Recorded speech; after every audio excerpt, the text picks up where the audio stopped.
दोस्तों, कभी सोचा है ना, आखिर ये बिजली कैसे बनती है और ये कैसे जमीन पर गिरती है। बिजली का ये रहस्य बहुत ही दिलचस्प है और आज हम इसे मजेदार तरीके से समझेंगे।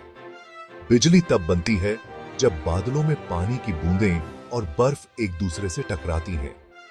ये टकराव बहुत ही तेज होता है और इससे इलेक्ट्रिक चार्ज पैदा होता है। टकरा टकरा के चक्कर में इलेक्ट्रिक चार्ज पैदा होता है। इसमें कुछ पार्टिकल्स पॉजिटिव चार्ज वाले होते हैं और कुछ निगेटिव चार्ज वाले। अब ये चार्ज बादलों के अलग अलग हिस्सों में इकट्ठा हो जाते हैं, कुछ ऊपर और कुछ नीचे।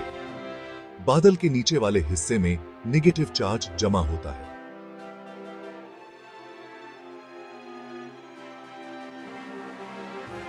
और जब ये निगेटिव चार्ज बहुत ज्यादा हो जाता है तो ये जमीन के पॉजिटिव चार्ज को अपनी तरफ खींचने लगता है। जमीन पर भी पॉजिटिव चार्ज होता है जो बिजली को अपनी तरफ खींचता है। बस इसी खींचतान में बिजली जमीन की तरफ कड़क जाती है। और मजे की बात यह है कि बिजली हमेशा आसान रास्ता ढूंढती है। इसीलिए ये अक्सर ऊंची इमारतों, पेड़ों या टावरों पर गिरती है। बिजली गिरने की पूरी कहानी बहुत तेजी से होती है, बस कुछ माइक्रोसेकंड्स में। और जब बिजली जमीन पर आती है तो एकदम से तेज रोशनी और आवाज होती है जिसे हम तड़ित या ठंडर कहते हैं। बिजली की चमक और गरज हमें डराती भी है और रोमांचित भी करती है।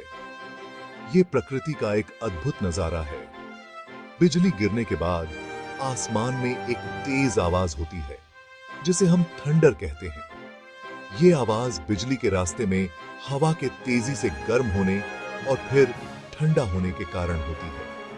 और मजे की बात यह है कि बिजली हमेशा आसान रास्ता ढूंढती है। इसीलिए यह अक्सर ऊंची इमारतों, पेड़ों या टावरों पर गिरती है।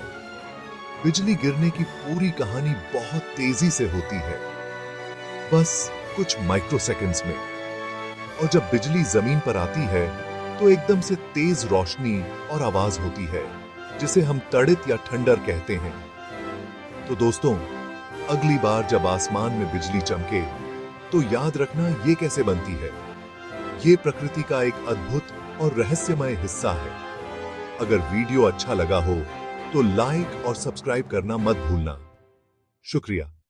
तो दोस्तों, अगली बार जब आसमान में बिजली चमके तो याद रखना ये कैसे बनती है। अगर वीडियो अच्छी सी की तो अच्छा लगा हो तो लाइक और सब्सक्राइब करना मत भूलना। शुक्रिया।